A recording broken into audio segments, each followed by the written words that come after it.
Good morning, everyone. Welcome to episode 308. My name is Rachel. I'm coming to you from a very snowy Vancouver, British Columbia in Canada. Thank you so much for joining us. I was listening to the intro stream just now, and every time I hear that jingle, I just like take a deep breath, and I just feel like this sense of calm come over me. And I think it's just because I associate it with the live stream and the podcast and our community and just all those like really wonderful things that we gather together for, which is this, our community and talking about our favorite things. So foster more of what you love and what you're passionate about. And for us, that's our joy of making yarn. I had a phone call come in like right at 10 o'clock as I was going to press start streaming. Thank goodness I hadn't actually pressed start streaming yet. So I'm sorry that we're starting a couple minutes late. We had a ton of snow here on Sunday into Monday. So yesterday was a snow day for the kids. Yesterday was also, for whatever reason, well, there was a lot of reasons. Yesterday was a very, very difficult day for me. It was very, very emotional. Thank you so much, Sam, for commenting on my sweater. And the kids were at home and they ended up not going to school, and I had to get to a really important appointment first thing in the morning. And it was just like one of those days where everything just crescendoed. And I just kind of had an emotional like breakdown, which I think was actually really super overdue. So I'm feeling a bit low energy today, and I'm just kind of feeling a bit like chill and a little bit very reflective. I know that we all have days that are just more challenging, or we have times in our lives that are a bit more challenging, or there's a lot going on. And for those in our community that are having times like that, and this isn't, to sort of have people in the chat start saying, what's going on or anything, but just in general, for when, anybody in our community that is having a lot of life happening, I see you and I hear you, and you're in my prayers, and I'm thinking about you, because sometimes life is just a little bit too much and it's a little bit too hard. So I just know that there's a lot going on behind the scenes, and I am actually doing very, very well, and I'm feeling really, really super well, but I just, some days are harder than others. So thank you, Susan. That's very kind. We have a lot of finished yarn to talk about today. I don't know how this happened, but I ended up skein about 4 skeins of yarn, and like not small skeins, like significant skeins. So that's been really kind of fun. And two of them, I have a little bit of talking to do about the actual plying itself that I hope will be helpful for people. And one of them was a bit of a surprise finish. I didn't think that I would get my spindle spun yarn finished, and so that's really fun to be able to share that with you guys. So without further ado, let's do just a teeny tiny bit of housekeeping, because of course I have to share with you what I'm wearing. This is the Goldwing. It's out of yarn that was dyed by a dear friend, and she actually also knit it as well. This is not a knit that I did. This was a sweater showed up in the post a couple of years ago with a big "To Rachel" on it, and it was from one of my best friends in the whole wide world, who really, she knows who she is, and she really showed up for me yesterday in a way that you never ask of other people. And she really showed up. So you know who you are. And so I pulled out my Goldwing today to wear. So she actually dyed the yarn. She knit the sweater. It didn't fit her, and she sent it in the mail to me, which I just, you know people in our lives, who are knit worthy. And even though we make and we knit ourselves and we make yarn and we do all these things, sometimes it's really nice to receive those things from others. So really wonderful. There's a lot of like housekeeping stuff to go through, and we'll just play the video again like we did last week. I updated it a little bit to reflect February. But before we get to that, I think what we'll do is we'll do the intro credits, and then we'll go through a couple of things, because I have a giveaway to announce. So let's do that as well. So we will, let's do the intro credits, and then we can kind of get on with the housekeeping part of the show, and then we can get into the show. And none of this will take very long.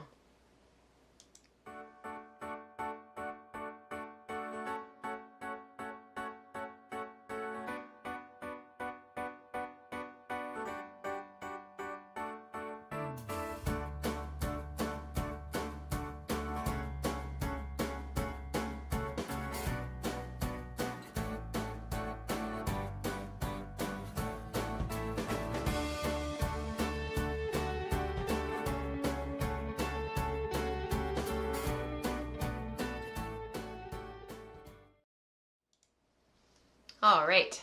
So for housekeeping, I just wanted to mention our braid and color study. So information about that is just going to come up in just a moment for ordering and all of that. The links are in the show notes, available at patreon.com/woolen spinning, and you're looking for episode 308, although they've been posted in the last couple of shows. So like 307, 308, 306, all of those shows have all of the information for ordering for braid and color study. And the other thing to mention that's coming up in the housekeeping as well is we are doing in the Wool Circle this month opposing ply yarns, which I actually find fascinating. Opposing ply yarns, the socks that I did years ago, 2017, 2018, when we did our 2-year study of socks, and I think I knit like 13 pairs in 1 year or something. That's part of the reason why I don't really do socks anymore. I totally OD'd on socks. When I showed the socks to Felicia of SweetGeorgia, the School of SweetGeorgia, when we were videoing and recording the How to Spin Socks course for the School of SweetGeorgia, I showed her like all of the pairs of socks that I had made. And it was funny because the opposing ply ones, when she felt the actual fabric, she was like, these ones actually feel like commercial sock yarn. And like, or sorry, not commercial sock yarn, like commercially spun and knit socks, like the socks that you buy like in the store. That are like a cotton nylon blend usually. When she was feeling the fabric, she was like, these feel the most like commercial socks. And I've always found opposing ply yarns really interesting, and sort of why people would have made them in the first place and kind of played around with them. So very, very interesting ply structures. So that's what you're going to be exploring this month in the Wool Circle and the Spinning Pearls content that's coming up. So I will see you guys on the other side of all of this to give you all of the information, especially for those who are newer to our community. If you're not sure about all the stuff that you're seeing on the screen and you want to pause it and make a note of the Zoom groups that you can attend if you're part of the Slack channel, and jumping in, you will be super, super welcomed. So make a note, pause where you need to pause to get the information that you need to get, rather than me sitting here trying to talk to it all and trying to be succinct when it's a lot of information to share. So it's better if you just pause and read it when you want to come back to it, when it makes sense for you.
For those who have been part of the community for a really super long time, and you remember getting all of those releases years ago of all the How I Spin content, it's funny when I see that thumb, the one that was the How I Spin, the opposing ply yarns that came up at the end there. I haven't used those particular thumbs for a really super long time. And then when I see them, it makes me think of like all the years of content and all the years of all the stuff that we have been working on and doing. It's really, really cool. Coming up this month, it's already been released for February 1st, and it is available wherever you listen to all of your audio podcasts. But Woolen Spinning Radio has been released. My sweater matches the Woolen Spinning Woolen Spinning Radio thumbnail, which is very cool. So now we're all matchy-matchy. Rebecca and I sat down and we were talking about the mammoth of fiber preparation, and we came at this from a perspective of sort of beginning to help one another and help the community sort of work through some of the different opportunities that are available in fiber prep. And what was really cool about our conversation was, as we were chatting, I shared this visual that I've always had in my head. I've never actually made it a visual before. It's always just been in my head, where along the line you are on the spectrum, basically, of how much of a fiber prepper you are versus how much of a hand spinner you are. And, you know, we all sort of fall along this spectrum somewhere, you know, and there's people out there that only do fiber prep, and mostly they are people that are in the space that are selling what they're prepping. They love fiber prep so much that they make so much of it. They spin once in a while, but they really are a fiber prepper, and they end up selling their prep because you can only sort of amass so much fiber prep before you start to have to like move it along. There's a couple of people in our community, for example, that really what they love to do is wash fleece. Like, that's really at the heart of what they love to do. They like to wash fleece. And I totally get it, because there is a sense of accomplishment with washing things and making things clean that I think is purely human. There's very few other animals other than raccoons, I can't think of any others, that actually like wash their food. And I just feel like washing things and making things clean is just so human, that it just makes sense to me that we would want to wash fleece and make it clean and make it white and make it shiny and all that kind of stuff. So yeah, it would be really interesting. You guys in the chat, RN says, I love this flow chart.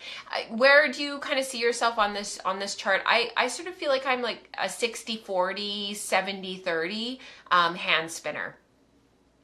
So sort of 65, 70, 75% hand spinning, 20, 30, 40% fiber prep. And the reason why the fiber prep sort of fluctuates for me personally is because at different times of the year I do more fiber prep than at other times of the year. So I do a lot of my washing in the summer because I can get it dry really super easily because it's very damp here. And our house is warm, and we have dehumidifiers in the crawl space, but it still takes a day or two, even with a spin in the washing machine, in the spin and dry, the drain and spin cycle. It still takes the fleece a little bit longer to dry, whereas if I do it in the summer, I can get it dry within an afternoon. And then the prep, and then outside of fleece washing, there's also like drum carding, hand carding, hackling, combing, all that kind of stuff. And some of that is not my most favorite thing to do. And then other stuff I just absolutely love to do. And we've been having these great conversations and queries about this exact topic around how much time do you want to spend doing fiber prep. And Rebecca and I talk about that in the radio episode. So I really encourage you to find the radio episode is available wherever you catch your audio podcasts. So please subscribe, leave a review. It really helps the audio podcast get found. On the post, I know this is a very busy slide, so don't try to look at it right now, but it's just sort of to give you an idea of what it looks like. In the post on Patreon that's associated with Woolen Spinning Radio this month, there is a PDF download. It's probably the easiest to download it if you're on a tablet, a laptop, or a desktop. I suspect that something like this would be a little bit difficult to see on a phone, but let me know. Anyhow, Rebecca and I worked on this together. I built the chart itself, and I pitched the idea to her, and then she started to plug things in, and then I actually, she started to write things, and I started to plug them in. This is the beta version. We're calling this beta. This isn't really how a true flow chart would work, and we need to add more pages, like physical pages, so that we have page, go to page 2 and then come back, go to page 3 and then come back.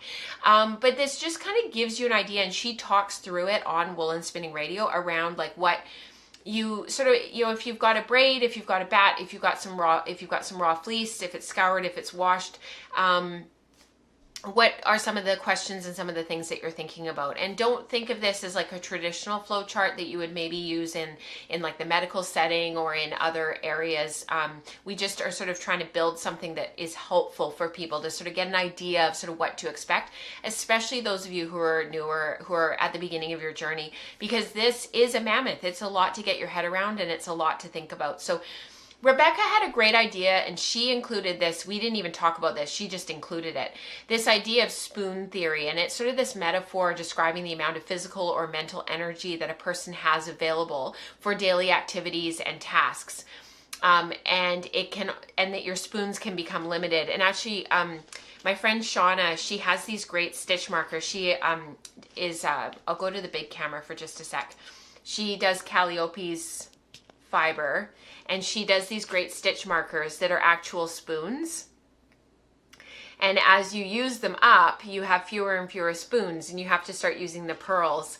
And it's sort of her way of, like, you know, helping makers remember that you only have a certain number of spoons, and that when we're making, we're still spending spoons. They can be restorative spoons, and they can be regenerative spoons, and they can make you feel really positive. And often there's people that are associated with our making that we associate with really good things about our lives. You know, it's that whole surrounding yourself with the 5 people that make you a better person kind of idea.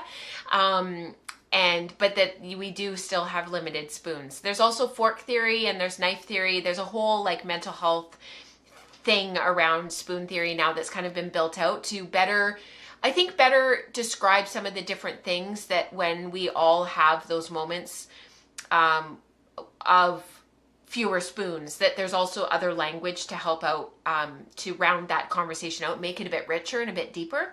So you can also search fork theory, and you can also search knife theory. And then there's, like, I think you can actually search, like, cutlery theory, and it all comes up under the mental health umbrella.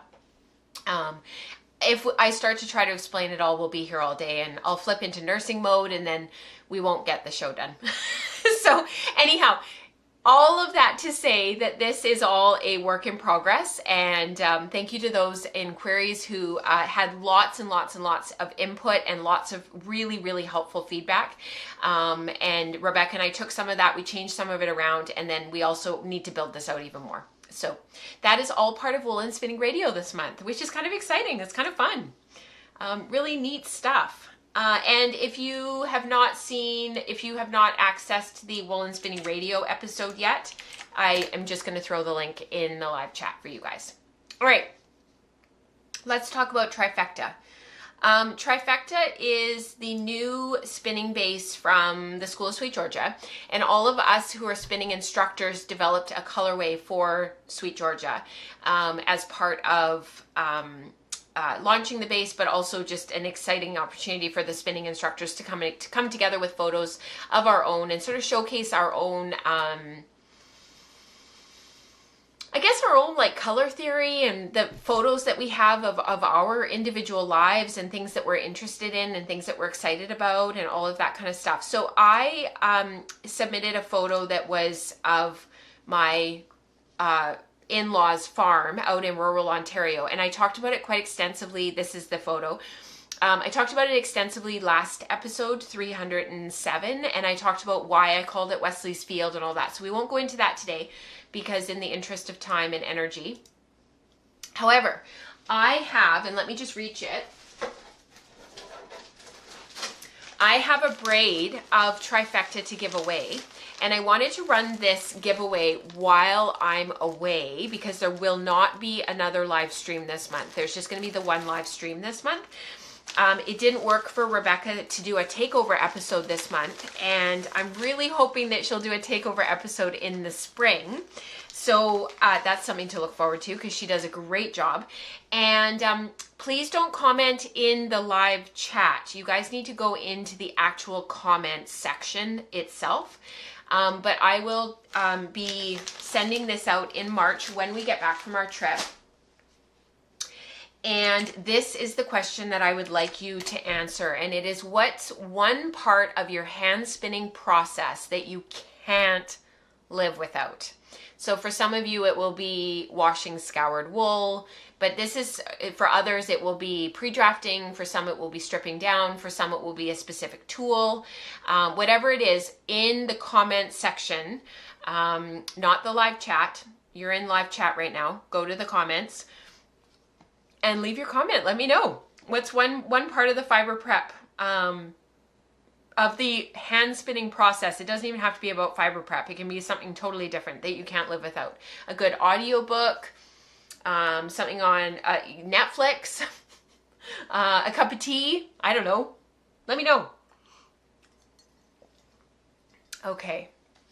So that's Trifecta. And I am still spinning mine. It is back here on my Magicraft Susie Pro. And I'm about, I would say I'm probably 3/4 of the way through it. I've got 1/4 left. And then I know how I want to ply it. I'm just not sure how I'm going to do that. I probably should have thought about it a little bit better when I first started spinning, but honestly, I just wanted to spin. So I spun it end to end, and then my plan is to wind it off onto 3 bobbins, and I'll do a 3-ply. So it'll kind of come out as like a traditional 3-ply because there won't have any like sort of, I didn't like plan it out or divide it up evenly into 3 sections or anything. I'll just wind it off by weight, and then I'll ply it up. So that's what I would like to do. And this is the new Trifecta base. I should have said the new Trifecta base is a BFL mohair silk. It is 75% BFL, 15% mohair, 10% silk. And it's really neat because our Breed Blends and Color Study fiber this year, or like right now, I've been splitting mine up and playing with mine and sort of deciding what I'm going to do with mine. It is a 40-40-20 Wensleydale BFL mohair. So it'll be really fun for people to compare the two, the BFL mohair silk to the Wensleydale BFL mohair. So 2 totally different bases in the sense of like spinning very differently.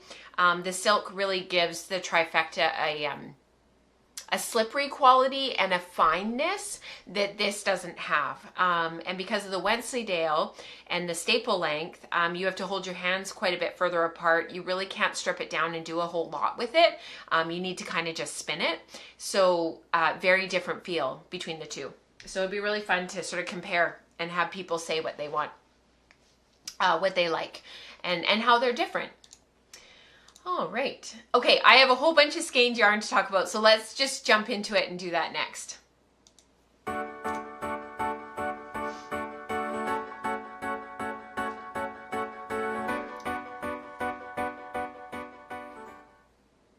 Wheezy says about the Trifecta that they haven't actually spun the Trifecta, but they have knit with the yarn base, and it is delightful. So that's really good to know. I had heard the same thing, Wheezy, so it'll be really fun to see sort of as people get an opportunity to work with the yarn base and the fiber base, how they kind of compare, but also then throwing in the Breed Blends and Color Study, like talk about timing.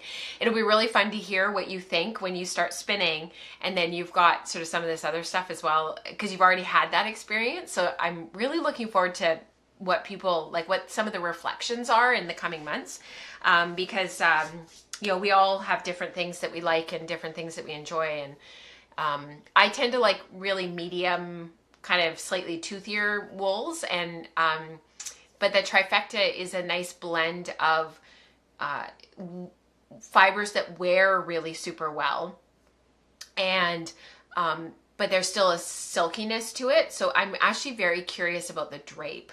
I think it would be a really great, it's going to ply up into a fine 3-ply. I'm actually really curious to see how it would work because of the drape in a as float work, as a supplementary weft, as a supplementary weave structure. So as supplemental, anything that's like supplemental structure. So yeah.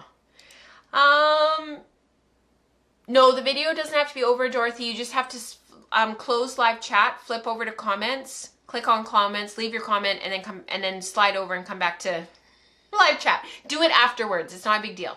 I can't find it in live chat. That's the problem. That's why it can't be in live chat. But you can flip over. I can actually show you guys really quickly. We'll just take a little side quest here. If you guys wait for just a sec, because you're also amazing and you don't mind waiting for just a quick moment. Took me forever to figure this out. I just have to mute my phone. So when you are on live chat, you see how we're doing all of the things here? If you click that little X button up here, I'm trying to get it to not reflect. That'll take you back here, and then you just slide over. Oh, I did the wrong thing. Oh, it's not letting me. I wonder if it's because, but that's where you do it. It's because it's unlisted. So yes, you have to wait until after. I'm so sorry. Okay, side quest over. Yeah, it's because it's unlisted, Amanda. If it wasn't an unlisted link, it would work. So I'm sorry, you guys. You do have to wait until after the show, but just do it really quickly when you exit out, when you finish off watching, and then do it really quickly. I just can't find people's comments in the live chat. That's why we can't do it in the live chat. I would love to be able to, but we can't. Let's talk about this spin first. So this ended up being one of those really surprising spins that ended up happening way faster than I thought that it would. So this was my Crafty Jack's spindle spun. I've got photos to show you of all of the spindles loaded. And here they are. These are all the spindles loaded. So I had them all spun and loaded. So from this side, so from my right is yarn spin, what's it called? Yarn Spindles? He's in Maine. It's eluding me. Ellen, you have a couple of his spindles as well. So do other people in the community. Yarn, oh my gosh, I'm just drawing a blank. The next one over, the pink one, is Silly Salmon. The next one over that's in the middle is my Hollow Whirl Spindle from Maudsley Fiber Arts. She's located in Canada. Helen is incredible. The next one over, that's the fourth one from the right, is my Volchuk Arts. And then the last two on the end there are both Mirkwood spindles. The very far one is my POK, P-O-K. And the one that's the glittery one that has the rainbow charms around it, I can't remember what that one's called. If anybody remembers, I know others in the community have that. Yarn Spindles. Thank you, Christine.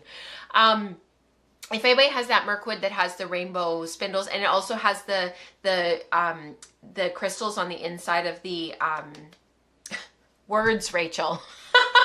I'm so sorry. I'm like having really a lot of difficulty with words today. There's also Swarovski crystals where you load the cop on the top of the world, the flat part, you know. You guys know what I'm trying to say. Anyhow, this spin ended up going really, really quickly. It is a lot of yarn, and I plied up a 3-ply. So what I wanted to share, somebody had asked either on Instagram or the live stream, or I'm not totally sure where the question was. They wanted to know how you would empty a spindle.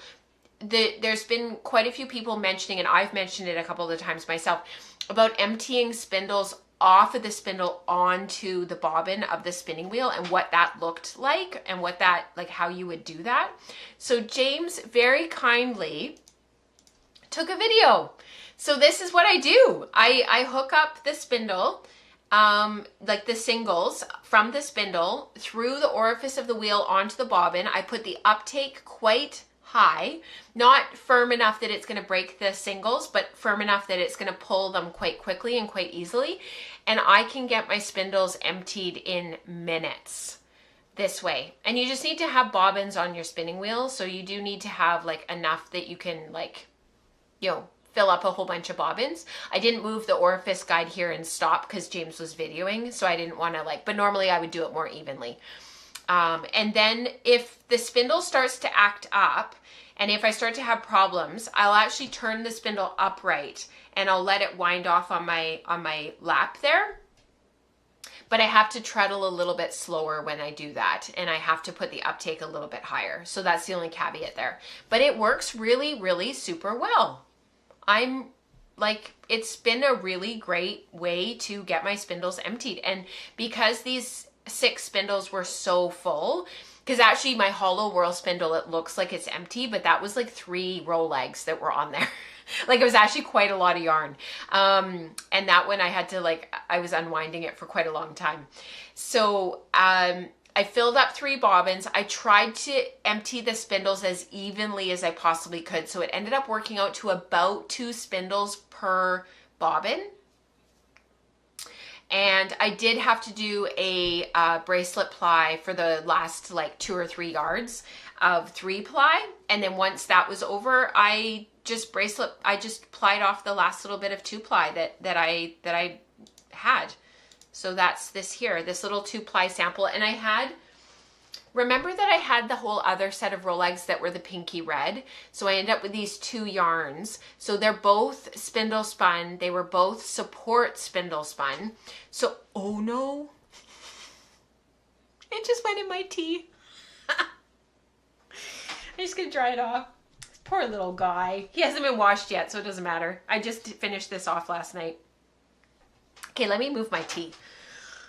Life lessons, guys, life lessons. Don't put your tea under your camera. So these are both 2 ply samples, and you can see how textured the yarn is. And I'll tell you in a minute why I did 3 ply for both of these yarns.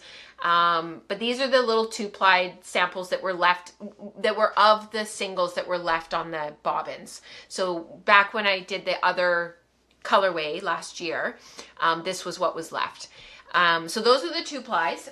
And then this is the final yarn here. So I haven't taken photos and it's not finished yet, but the reason for 3 plying it is because of the texture. So all of that sari silk that's going through the yarn, this one is washed and finished. And you can see how like the 3 ply, it just helps to lock it in. It just gives you 3 singles versus 2 singles to lock all of this texture in.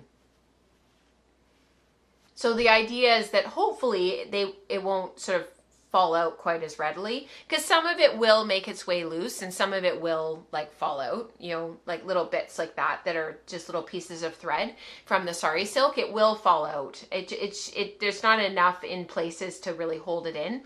But like back here, you know, there's all of this texture in here, and you hope that with the 3 singles wrapping around each other, because you've got the 3 wrapping around each other versus 2, that just that less surface area, where you've got the 3 singles versus more surface area exposed when you've only got 2 singles. You hope that it'll just protect the yarn a little bit more.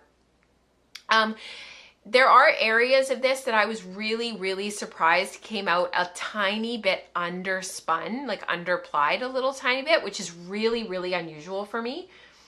And it's funny because I made a passing comment to Mike about it. I was like, yeah, it's really funny. Like, you know, for the most part, it's what I would, the quality and caliber of plying that I would normally expect of myself. But there are areas that are a little bit underplied. And he kind of looked at me and he's like, you're having a week. Like, of course that's going to happen.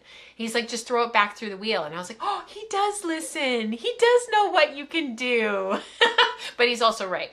So I might throw this back through the wheel before I finish it and wash it and do all of that, just to tighten it up in places a little bit, because it'll bug me otherwise. Like this kind of stuff will bug me. That's going to bug me. And it's it goes for a bit. Just realized my phone is still, it's still streaming. So I might tighten it up a little bit, but it turned out really well. And now I've got the 2 of them. My original plan had been to use them together in something, but I actually think that I will use them separately. And I actually think that I will use them in the same thing, but separately. So one will be showcased in one thing, the other one will be showcased in the other thing, but it'll be the same thing. So like what I'm thinking is an overshot scarf. So this will be the supplemental weft for the one, and this will be the supplemental weft for the other one. And then I'll have the 2 in 2 different colorways to kind of showcase and to do. So yeah, I thought so too, Dion. She said those yarns would look really lovely with a white warp. I thought so too, because there is, especially in this bluey purple one, there is actually quite a bit of white in it that was left. It was just like undyed natural organic Polworth. The organic Polworth was the base fiber of both of these, and then it was sari silk and mulberry silk that was added for the Rolags. And I don't actually have any photos of the Rolags. I never actually took any photos other than a couple of photos that I posted on Instagram.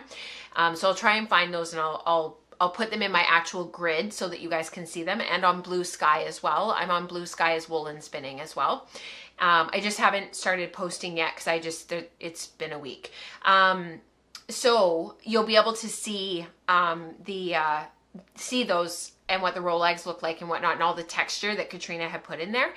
But yeah, I was thinking a white warp as well. And I kind of thought like, not maybe like bright white, but definitely like 8-2 cotton, sort of not mercerized, so that it wouldn't be that like bright shiny. But I definitely thought like 8-2 cotton as the ground, and then these floating on top, I thought would be really, really pretty. Because there's no striping or colorway to these. Like, so the overall, it won't take away from the overall pattern as long as the pattern isn't too intricate. It has to be quite a simple overshot pattern.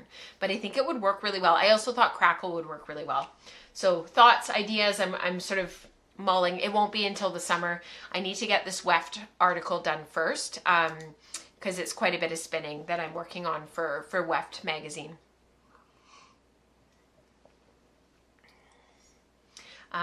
Yeah, thank you, Dion. She said that's such a cool way to empty your spindles. Yes, and I can't remember who asked about how to empty your spindles that way. So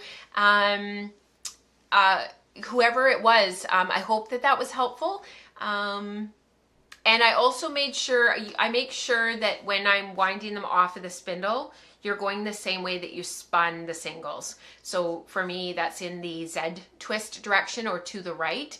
And it does add a little bit of twist to your singles that you've spun on your supported spindles.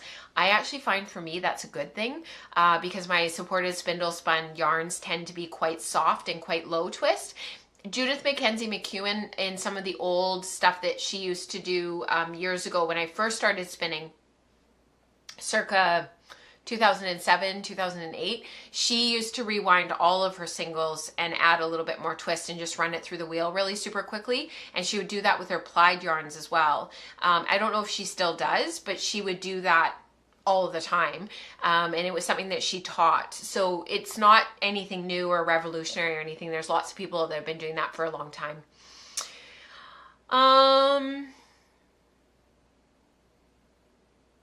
Would winding the yarn off the tip reduce some of the spin?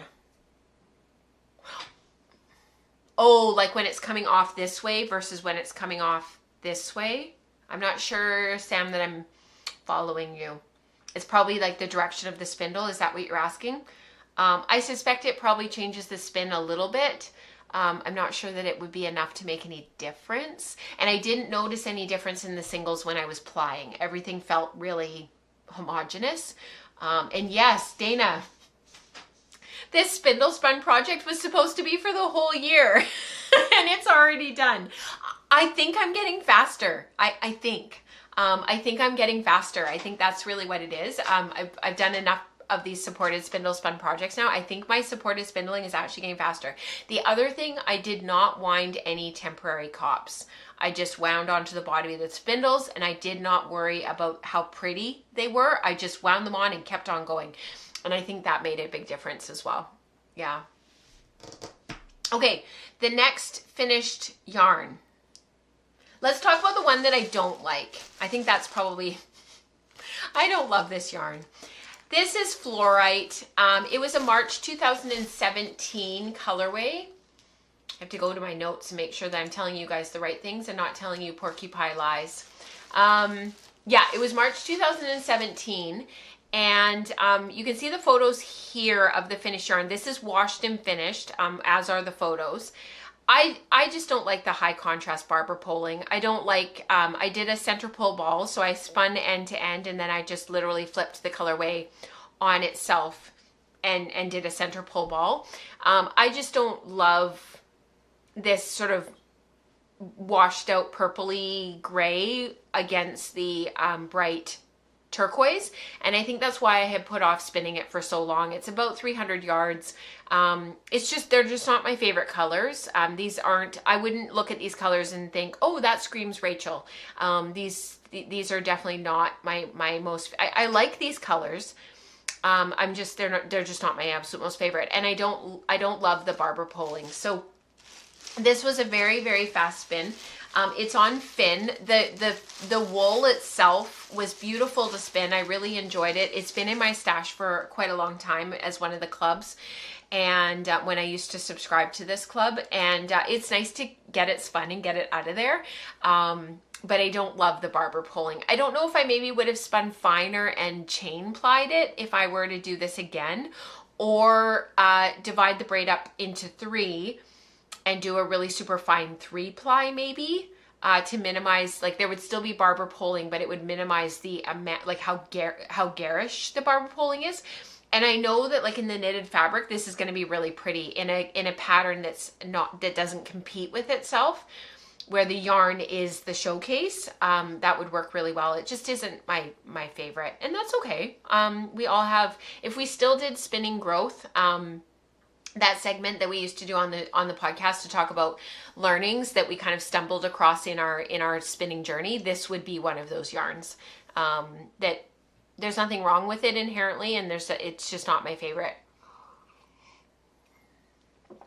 Yeah, Christine says, I was just thinking they're not really you colors. Lovely yarn though. Thank you, Christine. Yeah, I totally agree. Okay, this was really fun. This was my other supported spindling project. So I'll show you the photos and then let's talk about what happened. Where did the photos go? Photos, where did you go? Hello. There you are, but where are the rest of you? I started this spin, and this was the braid. This is Hello Yarn. It's on Falkland. It was Hello Yarn from March of 2021. It was Fiber Club. I'm actually not part of any Fiber Clubs now, and I discontinued almost all of my Fiber Club. Well, I did discontinue all of my Fiber Clubs, I think circa late 2021. So I haven't been part of a Fiber Club now for probably 3 years, if not a bit longer. Yes, there are photos that are acting up. Silly photos. Let me take those ones out and let's see if I can add them back in. So what I was doing with this was my spindles, my supported spindle spun yarn. That's really difficult to say. This was my supported spindling project from last year. So this was my project from last year, but it got totally derailed, and I'll tell you all about it when I add the photos back in. And I'm really hoping that I can find the one that's not working, because it's the one that explains everything. So let me just see here. Watch the pretty photos while I try to find the one that shows you what I wanted to show you, because it's actually really important to show you. Otherwise, it doesn't make any sense what I'm trying to tell you. Okay, so what happened is this is what happened. Okay, let me skip through the photos and I'll see if I can find it. Okay, this is what happened. So I wound off all of the singles, and my plan was always to do a fine 2-ply. And the reason for that was always going to be making all the Rolags. I worked my way through the braid. I've talked about this spin quite a number of times back in episodes 296, 289, and a whole bunch of the episodes in between. The links don't share, like when I copied and pasted in the live chat and it said here and here, but just ignore the here. They're linked in the show notes. But it was episode 296, episode 289, and then there were a couple of other episodes after 289 that I talked about this spin and what ended up happening. So I wound off all the singles, and I ended up with 2 weaving bobbins, the one that's on the bottom, like to your left there. I ended up with 2 absolutely packed weaving bobbins of singles. And so I assumed, first problem, I assumed that there was a relatively equal number of singles on both bobbins. And so when I went to wind off the last couple of bobbins, last couple of spindles, this one and one other one, I loaded them onto a 3rd weaving bobbin, figuring that I would just put them in at the end, or I would do a center pull ball, or like I would figure it out basically. Well, what was your first mistake? So I think part of it was just mismanagement of singles. Like I just wasn't thinking about it, and it was such a long project because it basically lasted all of 2024. This took a long time, and it wasn't because I was actually really that slow. It's just because it was a lot of fiber, like an entire braid to spin through. Like Vivian of What Viv Does, I was chatting with her on Instagram one time and I was like, you go through those braids so quickly. And she's like, really, after you've done a few, like they really do speed up and you can make your Rolags more quickly and you just naturally speed up. And I was like, okay, I trust you. But I was feeling a bit like I'm never going to get through this, but I did get through it and I did spin all the singles and I did end up with all of these singles. But I think what happened was it was spun over such a long period of time. I kind of lost track of the spin of the singles and I kind of lost track of how many I had. So I'm going to pause it here for just a moment. So just bear with me for just a second. Okay. And I would like to point out that my sweater once again matches my yarn because that just makes my heart happy. So I started plying, didn't think anything of it. The kids were at home sick. This was back in like, I think it was like November sometime. It might've been early December. It was before I started spinning all the braids and just getting some stuff out of my stash. And I plied it up because the plan was a 2-ply, a fine lace weight 2-ply. And I got to the end of the plying and I had a bobbin full of 2-ply and a weaving bobbin full of singles. So what I should have done right from the get-go, right from the beginning, was to ply up a 3-ply because I had way more singles than I thought that I did, like way more. And so I ended up with a 3rd bobbin, weaving bobbin it's not that I had forgotten about it. I didn't think there were that many singles on it. I thought that it had like a little bit from one of the spindles that I would just do a center pull ball with and finish it off. And I would end up with this, 600, 700 yards of 2-ply yarn. What I had was a 2-ply yarn and then that exact yardage again on another bobbin. So what I did, it sat there for at least 2 months. I think it was all of December and all of January that it sat there and I kept looking at it and I kept seeing it. I keep it in my basket. This is my works in progress basket. So this is like all of my stuff that I'm kind of in progress with and working on at this moment. And I empty it out every couple of weeks and I kind of have a look at like what's in progress. So all of the bobbins of Bramble Ridge are in there right now that are needing to be plied because they all need to be wound off into 3-plies. And it just kind of, it just sat there and I kept looking at it and I kept trying to decide what to do. So I got this brilliant idea, and just bear with me. I got this brilliant idea that I was going to take the 2-ply because it was still on the bobbin, on the original Magicraft bobbin. And I was going to put it on my Lazy Kate and I was going to unply it. So I put it on my Lazy Kate and I put a new bobbin on my Magicraft Rose. I put the uptake up a little bit higher, well actually quite a bit higher. And I had plied to the left in the S spun direction, in the anti-clockwise direction to ply. And so I put the uptake up and I got it going because it kind of sometimes takes a bit to get going when you've got really high uptake to just get your treadling in sync and everything just flowing. And I unplied it in the S twist direction. In the Z twist direction or the clockwise direction. So I took the twist out.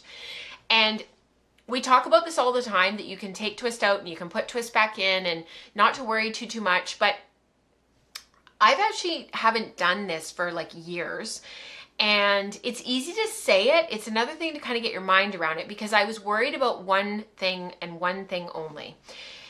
And I alluded to this earlier when I was talking about this yarn already. My supported spindle spun yarns do not tend to be really super high twist. They tend to be quite low twist and they tend to be quite softly spun and they tend to be light and lofty and airy because there's nothing pulling against them and you're drafting out and it makes this really light, airy yarn that we all love and is why supported spindling has gotten so popular. It's portable and it makes beautiful singles. And I might be traveling in June. I might be gone for several weeks. And I've been actually planning like what I will take because I'm planning on taking my supported spindles. And I'm just going to spindle the whole time because I'm going to be traveling by myself. And maybe. And I have an opportunity to possibly go on a retreat. But I'll be by myself. And so I've been looking at my supported spindle like possibly what I could take. And there's this part of me that's like, you know, I could, like, these yarns, they just make these amazing yarns, and you can make yarns quite quickly as you get better and better. But I was worried, that's right, Dion, about the singles breaking. And I was worried that I was going to untwist them, that in untwisting them in that unplying step, that I was going to end up taking enough twist out that I would end up with like just a mess of unspun singles that are now kind of stuck together, kind of, because it's 100% wool and it's Falkland, and it likes to, it's fine, but it's wool, it likes to grab to itself. And I just thought, well, okay, universe, I'm giving this to you. I've got to do something. I don't want to end up with an up-plied yarn where the two singles that are already plied and I'm adding in that third one ends up being like a low twist kind of singles that you're adding, because it wouldn't crepe, but it would almost like wrap around the already spun 2-ply. So I just thought, you know what, I got to take this, some of this, at least some of the twist out. Divine hand, now would be the time to intervene and make this yarn work. So it worked. To a certain extent. So this is why I left this photo up here. So this is a really great example in the yarn. If you look really, really closely, and I tried to do it as high def as I possibly could.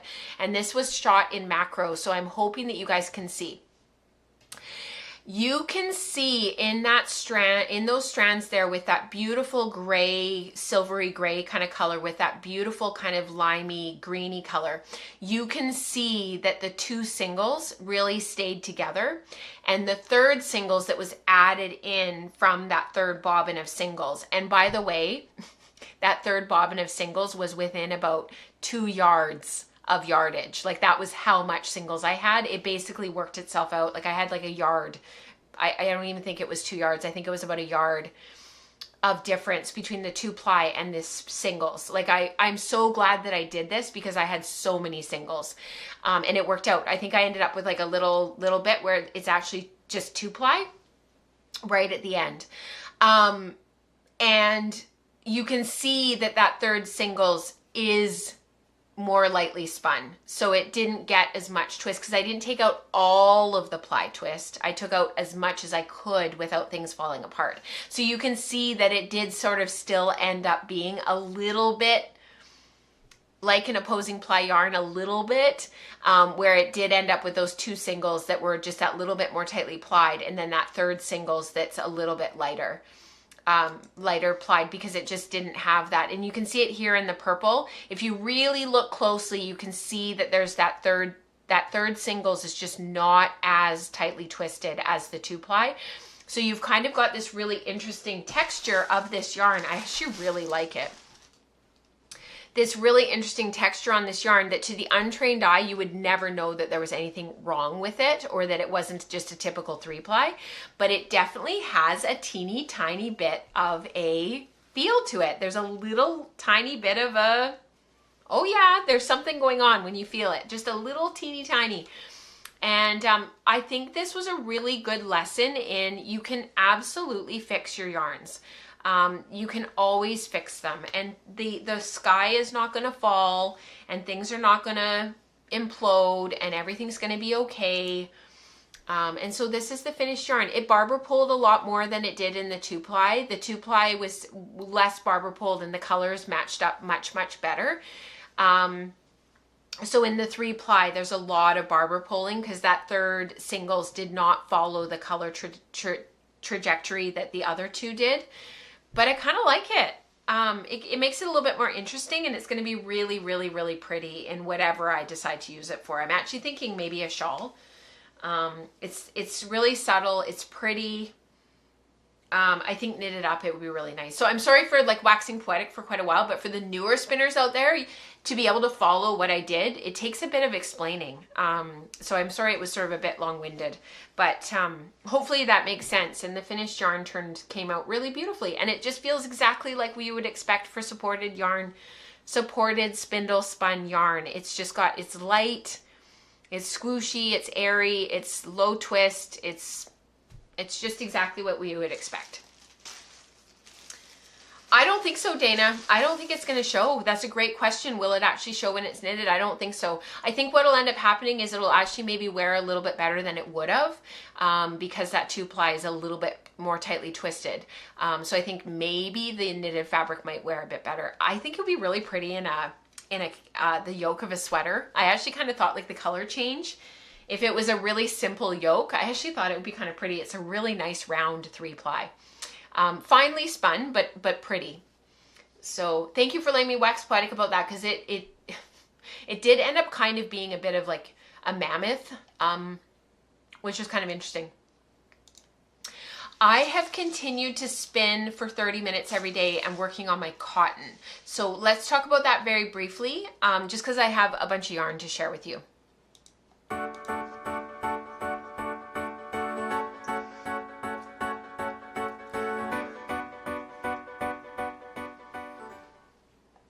Christine, you're so funny, because she says, if you don't like it, I'm pretty sure there's someone in the community who would really likes Barbara pulled yarn and that marls when knitted up. I was actually thinking about this one as well. I was like, somebody out there is like, I love that yarn. If you are that person, let me know.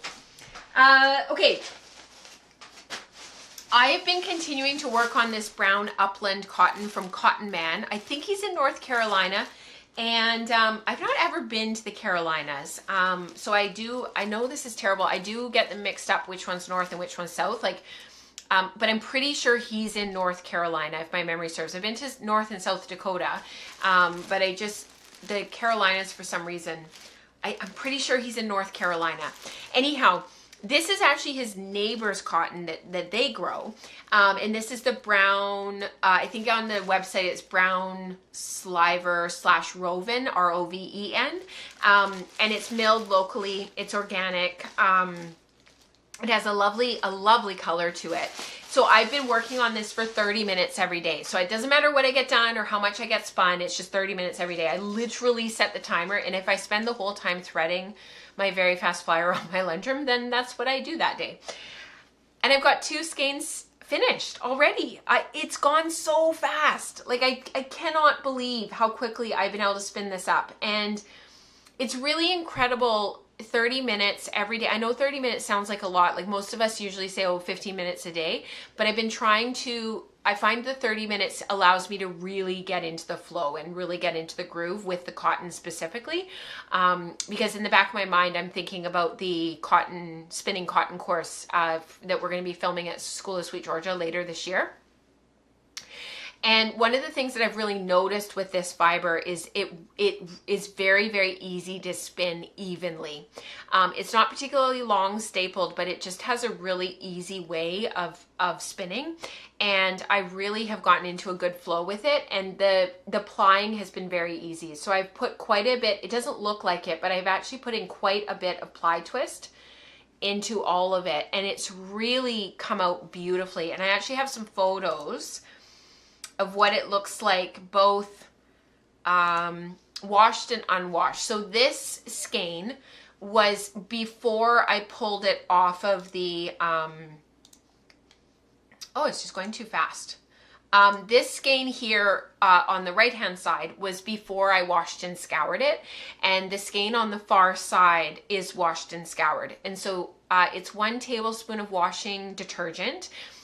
I just use an unscented dishwashing soap, and 1 tablespoon of washing soda as well, and that's what gives it that beautiful sort of slightly darker brown color, because it changes the pH and it changes the cotton changes in the wash water, and it goes that slightly darker color. So this skein here was not washed, and then the one on the far side is washed, and you can see how it changes. This is unwashed, and you can see in the spinning that it's not that it's like it's very even, but you can also kind of see how it's not, to my eye, comparing the before and after, it's almost like it's not as cohesive. And then once you wash the cotton and you give it that opportunity to sort of, you know, just bumble away in the scour water, I bring it up to a simmer and then I leave it there sort of around 80 degrees Celsius. I leave it there for about half an hour, and you can see how here, like it looks like cohesive yarn, but when you see it post finishing, you can see in that far skein there, the darker colored one, it looks more cohesive. It's like the yarn becomes yarn. I don't know how else to describe it. There's just like a cohesiveness to the singles, and it's almost like the yarn sets and it finishes, and the fibers grip together. It feels quite a bit stronger, and it just has a cohesiveness that it didn't have. So I've done 2 skeins, and they're both about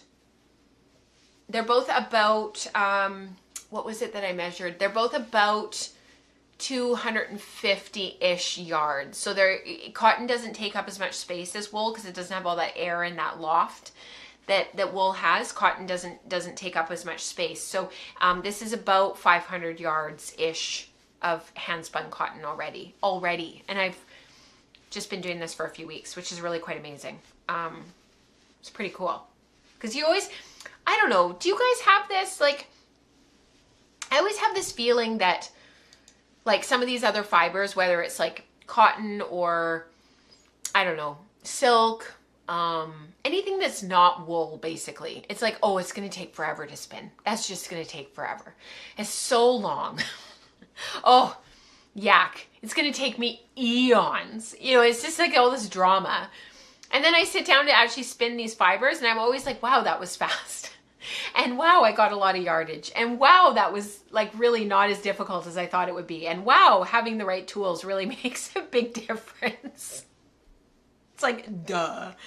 So that's been my cotton. I'm so pleased with it. I will continue to wax poetic about it over the coming weeks as I spin more and more. When we're back, obviously while we're on our trip this month, we leave on Wednesday, a week from tomorrow, and we're gone for 2.5 weeks. While we're gone, I won't be working on it. I'm not going to take any spindles with me on our trip. It's just too much. It's too busy. I am taking one of my knitted projects with me, and if I get it finished, I get it finished. If I don't have anything to work on, that's okay. I'm taking books as well. I have a couple of books that I really want to finish that are quite mammoth to read. So I'm taking one of them. And then outside of that, I think I'll sort of resume my daily cotton spinning practice when I get home. And hopefully through March and April, I'll start to sort of really spin this pound down and get closer and closer to figuring out what kind of yardage out of this I will get. I need to calculate my grist and really get an idea of like how much yardage I'll have, because I actually think I might have enough to do a piece of fabric, which would be really cool. So yeah, really, really fun. I think Caprice, it's not that the plying, yeah, the yarn is round. Yeah, I think that roundness and that smoothness in the dark skein, that's a really good observation, because I think you're right. I think what happens when we wash the cotton, I think, because the one is washed and the other one's not, the darker skein is washed, I think it becomes, they just like meld together. Like I think they just, the skein, like, it just becomes more cohesive. I don't know what other word to use for that. If anybody has a really good word, it just becomes more cohesive. Yeah. Thank you, Dana. She says, I was going to say your spinning with cotton is so even. Honestly, I think it's just practice. I think it's just been practice. When I sat down and was spinning cotton like a year ago, it wasn't this even. And I think it really is. It's practice. Thank you, Caprice. She said Cotton Man is in North Carolina. Thank you so much. I was pretty sure he was. I know he's the supplier for Melly Knits as well, for when she adds in cotton to blends, and like he's growing. He's really got something special going on there with what he's growing and what he's doing. All right, let's do community participation, because it's 11, and I'm gonna peter out here pretty soon. I'm getting tired. So let's do community participation. I have some fun stuff to share with you guys this month.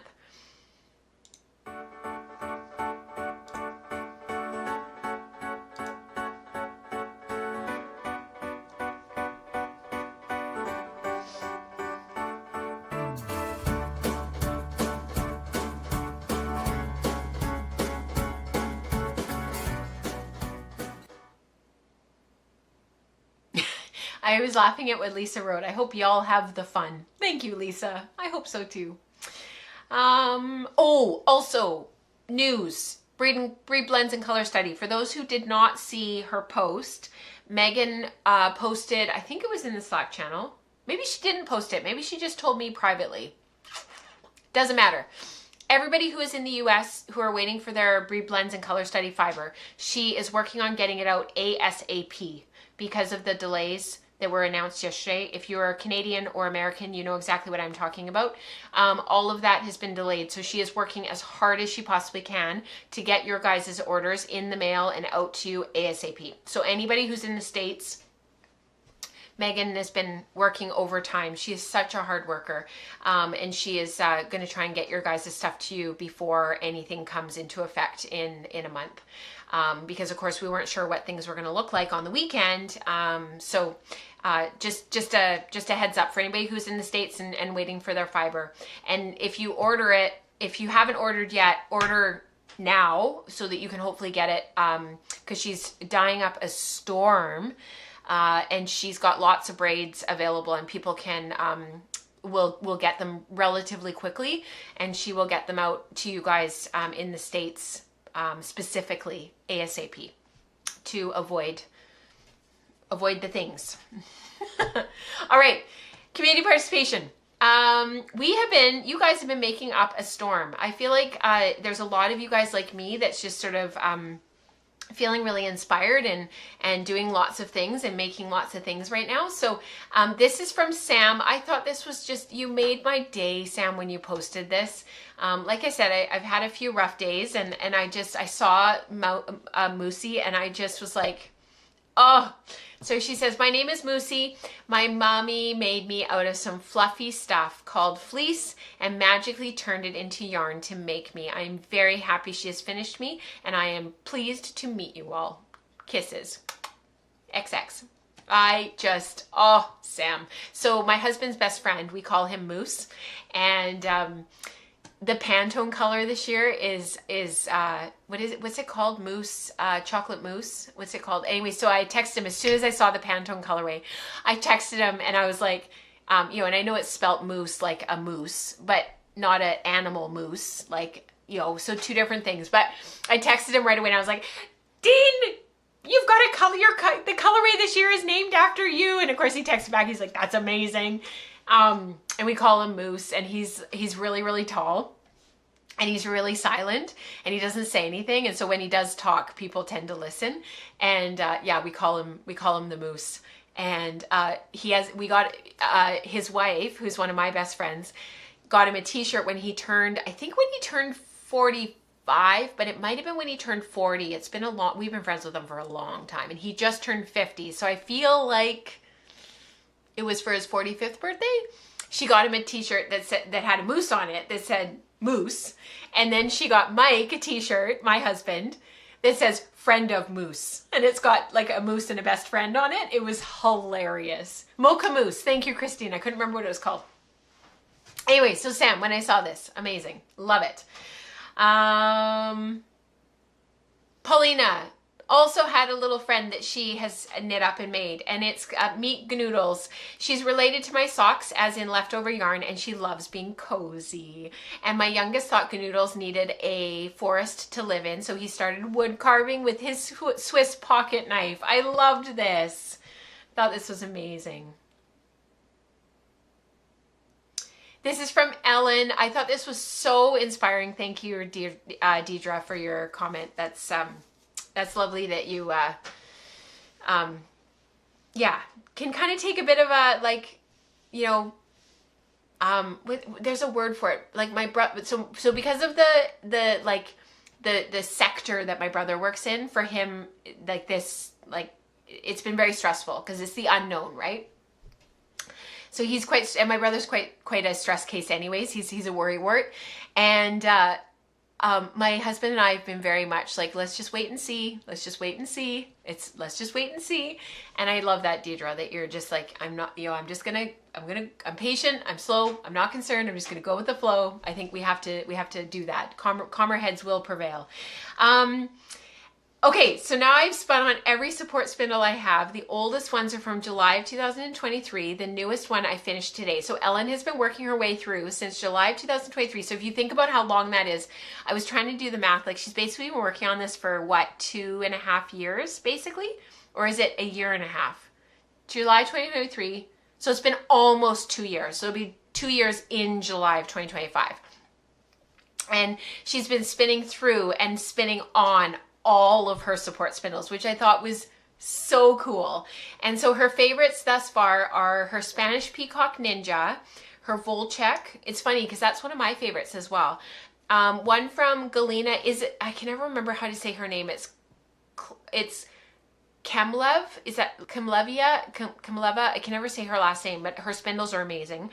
And then one of Dan Tracy's. Beautiful. I thought this was such a cool experiment, Ellen. Really, really cool.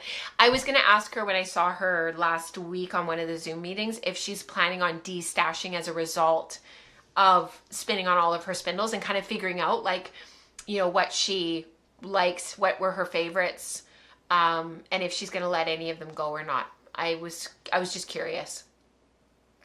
This is from Fion, another really, really cool spin. She hasn't bathed any of these yet, so they haven't gone for their swim yet, but she wanted to post a photo. So she finished her Melly Knits Delightful Advent spin. So this was all of the delightful spins through Advent 2024. So this is the Advent that was just in December, and she was able to get them all spun. And aren't they gorgeous? I love those natural shades, though. You guys know how I feel about natural shades. I'm such a sucker. And this was from Bonnie, my first knit with hand spun. It was Corriedale commercial top, 5 different colors dizzed from hand cards into small nests. Singles were Z spun with some original color sorting until I lost track of the plan. Oh, Bonnie, yes. When I read this, when I was getting this all ready the other day, I kind of had a little laugh because that's totally what happened with my Falkland. With my Hello Yarn Falkland, I just lost track. And sometimes that happens. And we were talking about it in Spin Group. Diane was sharing about the thing and the stuff. She was sharing about how, like, she doesn't always keep cards anymore of all of her different spins. Like, the reality is I'm not going to spin this again, right? So, like, I don't need a bunch of, like, control cards, and I don't need a bunch of notes about this. And her and I have been talking about that last week. Like, we just don't make the notes about individual spins anymore. You know, something like this, as funny as it was, and as much as I learned in terms of, like, the upplying and the unplying and the replying, I don't need notes about it. But the thing is, when a project goes on for a long time, you do lose track. So it's a catch-22. I used to keep notes about everything. I used to, like, you know, have all these control cards for everything and all the things. Now I only keep control cards for big spins. So if it's a fleece, if it's a big blend that's gonna be more than 100 grams, or something that I want to recreate, or a sweater spin, then I will do control cards. And we haven't really talked about that recently, but that's definitely a change for me over the last 3 or 4 years. 3 years, I would say. She S-plied very ropey, and it is a treasure, as it's the first spin I've done with enough yardage to make something. Free pattern on Ravelry. It is the Italian summer scarf. So proud. Yes. Well done. Well done. This is from Katie. I thought these yarns were just beautiful. I knitted up a sample of 2-ply from an Icelandic fleece that I'm processing. I didn't end up knitting my 3-ply sample because I just didn't like the yarn enough. And I think that is wonderful, Katie, that you realized that and didn't, not waste your time, but you were like, you know what? I did the sample. I know that's not the right yarn for this project, and you just move on. But I was inspired by Rachel's video on spinning Icelandic. That was the spinning charms from last month, from January. So if you're a patron of our community, you can go and look for that video. It's available for all of you guys. So I sampled again for a singles yarn. I was aiming generally for a DK weight and ended up with 14 wraps per inch. That's perfect. I really liked both knit swatches. The singles swatch on the left is squishy and soft, a little biased, although the skein hung straight while drying. That can happen for sure, because you add and remove twist when you knit. And the 2-ply swatch, which is the one that's over there on the right, is also very soft, more drapey, and has a nice sheen. Now I just can't decide which to choose for my sweater. So Katie, I'm giving you unsolicited advice, but I would choose the one that you enjoyed spinning the most. That you think that you could sit there and spin an entire sweater's worth of yarn. Choose that one. That's what I would do, personally. Okay, I have to share with you guys what people have been doing already with Breed Blends and Color Studies, because it's amazing. And we've been talking about, this is what happens when we have a Breed and Color Study. This is what used to happen when Katrina still did it for us. We would talk all things Breed and Color Study for quite a number of months, because people were working on it, they were spinning them, they were sampling. I was working on stuff. Now we've got Rebecca as well. She's going to be working on stuff. So that's why it's so much fun to participate, because it's community-wide. All the ordering links, the discount code for patrons, it's all still available. So don't feel like you have missed out just because you maybe weren't aware, you were distracted by other things, life. You can still jump in. I was going to say something else and then it was just gone. I don't know what I was going to say. All right, this is from Dion. I am going to do the same, this sample that she did, I'm going to do the same thing as well. So it'll be really interesting to see how mine differs from hers, because I love to, it's always really fun to see like, oh, I'm going to do the same thing, and then the yarns come out completely differently. So she took the sample pack and she stripped the colorways into 4 sections. She pulled 1 strip off of each colorway and did a 3-ply. She was saying in Spin Group this morning, she did this partially just to kind of see what the colors would do as a combo spin. I think this is a brilliant idea, and I was going to do the same mostly just because I was curious.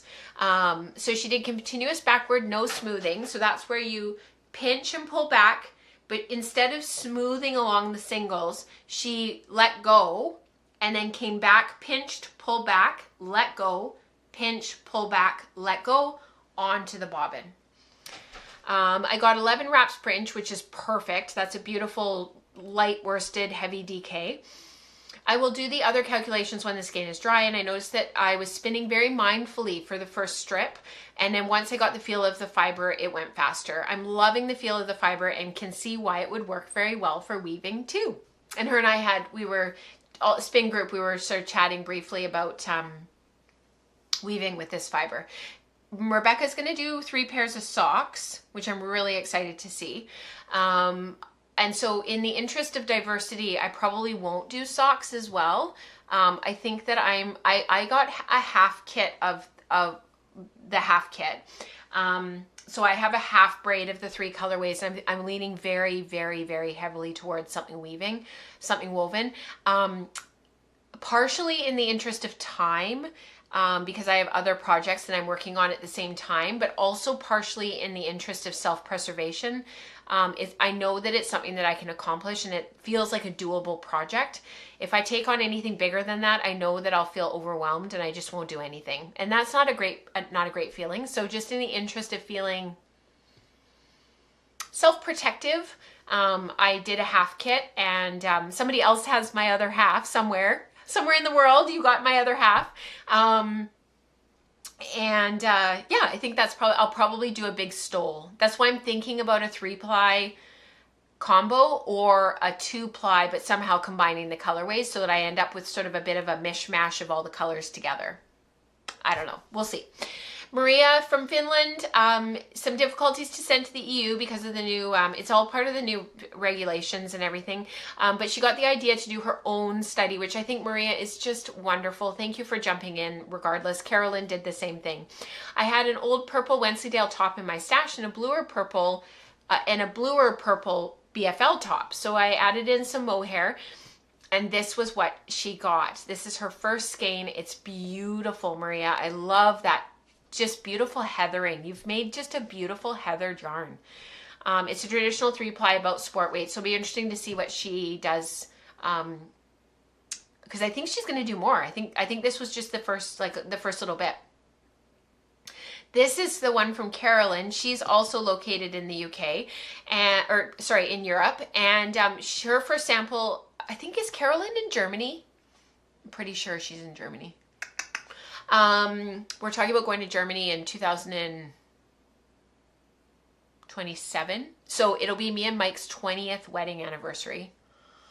I don't know how that happened. And I don't know. So for those who are newer to the community, him and I met in Munich on the street, like just walking on the street. We realized we were both Canadian and we just got talking. He's from Toronto. And so we'd really like to take the kids back to Munich, or they've never been. We would like to go back to Munich and take the kids the summer of our wedding anniversary, because we met in Oktoberfest, like during the festival at Oktoberfest, like in and amongst where all the tents and the subway station and everything, where it comes up into the festival. So we can't really go at that time of year because the kids actually will be in school. But we were thinking about going like late August, early September, and taking them to Munich and Berlin.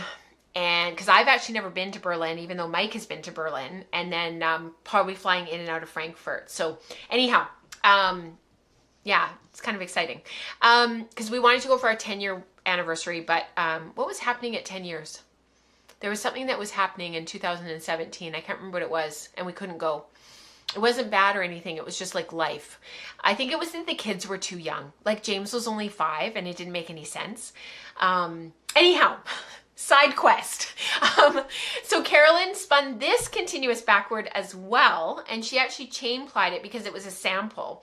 And so it'll be really interesting to hear from her how the knots worked out with the plying, with the chain plying, because Wensleydale doesn't like to bend. That's why it makes such beautiful boucle, which I think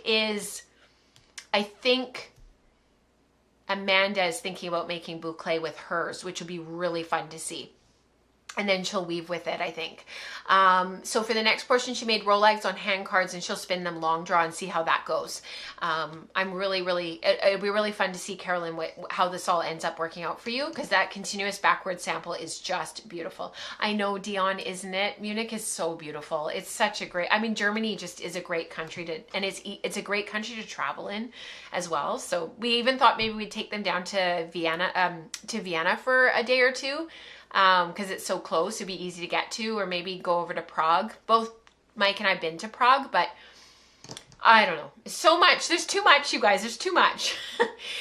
This is from Christine. Look at the finished yarn. So this was the blue colorway, and she's calling it Florence's Mountain Socks because it was from Florence's photo that Megan used for the blue colorway. What is the name of the... I can't remember what the blue colorway is actually even called. Deep freeze, that's what it's called. So that blue one is the deep freeze. But Christine's calling it Mountain Socks, which I think is wonderful. Intended to do a fractal, but wanted the darker blue to dominate with less light blue and grayish areas, which I think is a great idea. The braid was long and narrow, making it difficult to evenly separate it. So I just did it as a 1-2-4, which is great. So she did spun one end to end, and then for her second bobbin she just stripped it once and spun each strip end to end, so 1, 2, and then for the fourth bobbin she stripped it 3 times to give her 4 strips of fiber and just spun them each end to end. The last third got a bit mixed up, but no, there's a theme to this show, you guys. Losing track, getting a bit mixed up. There's a theme here. I found it easy and lovely to spin. It was beautifully prepped, and at times I did find the difference in the fiber length a little bit frustrating as I was spinning worsted, and I had to keep my hands a little bit closer.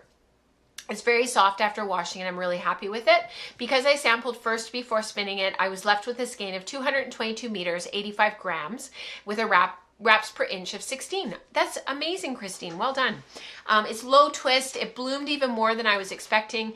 And I have the fireside braid also, but I'm going to think about for a while about that one. The fireside one, was it Dion that said it this morning? She called it my braid. She said Rachel's braid. Fireside is this one. So that's the warm grellos and golden yellows and the red and the purple, and yeah, it's this one. So it'll be interesting to see, Christine, what you do. I'm really looking forward to seeing how you maybe do them differently, or if you end up doing it the same. It'll be really interesting. From Stephanie, this is the, which one's this one? Winter Morning. Yeah, this one's called Winter Morning.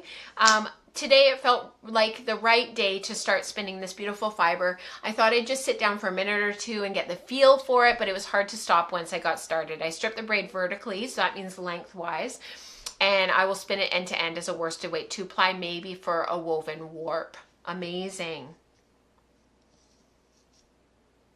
And from Christine, I upped my game and I spun 2 strips of fiber per day, and the last ply for a total of 12 is done. That's incredible, Christine. You are flying, flying.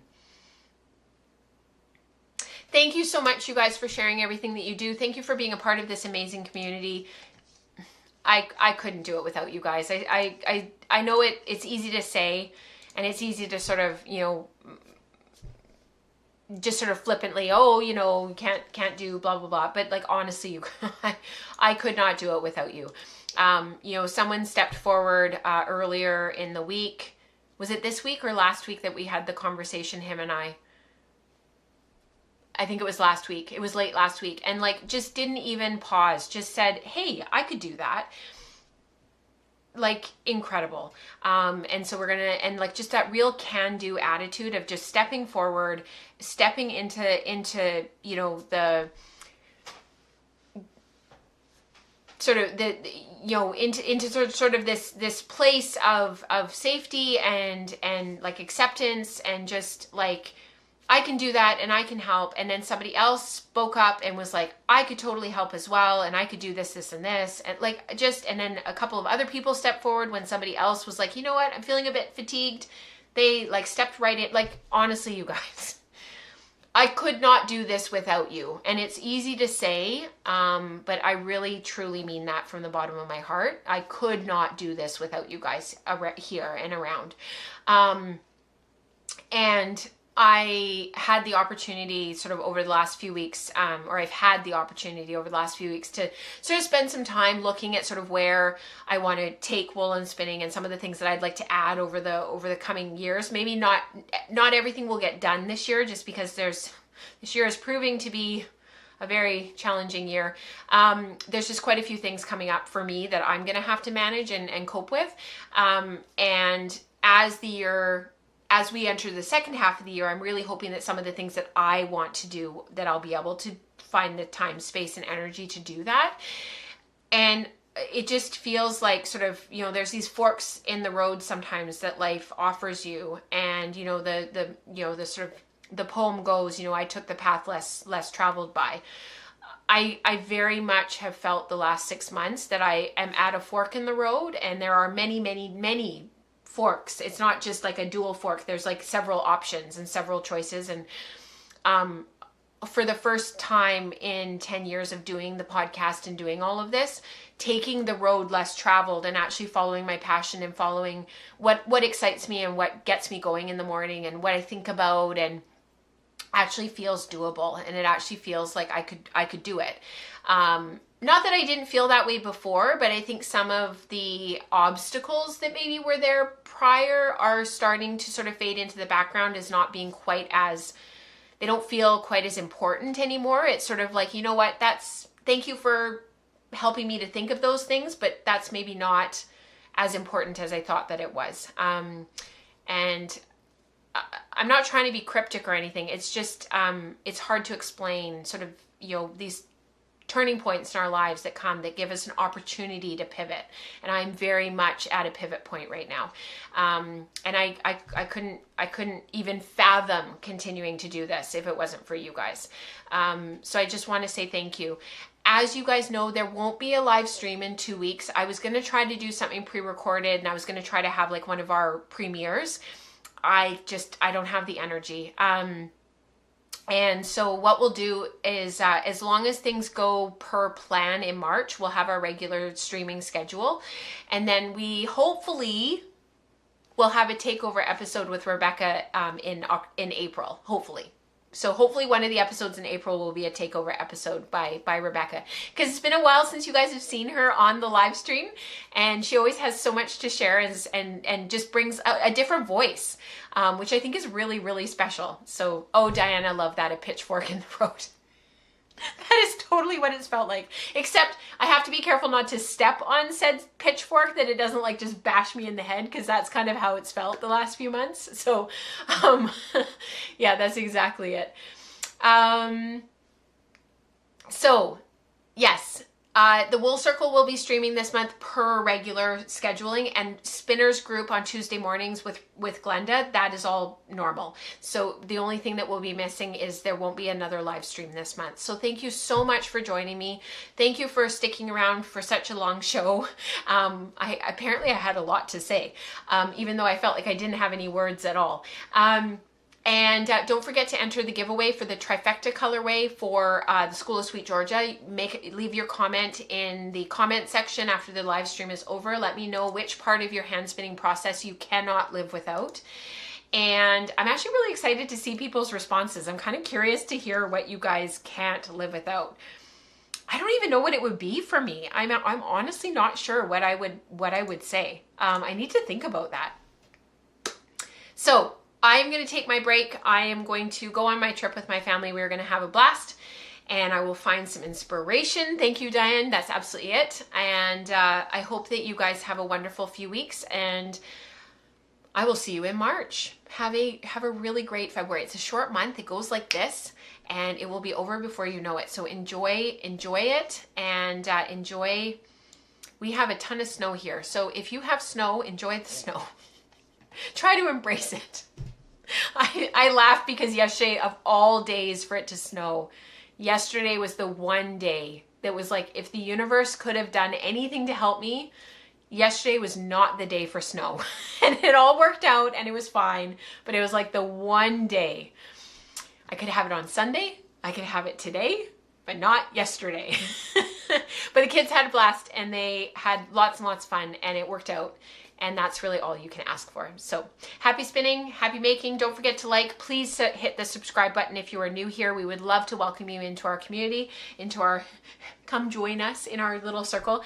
We will be releasing some information about our spin along, spin day, spin in celebration thing in June. Rebecca and I are going to work on that when I get home. So there will be more news about that. And have a wonderful few weeks. Bye, everyone.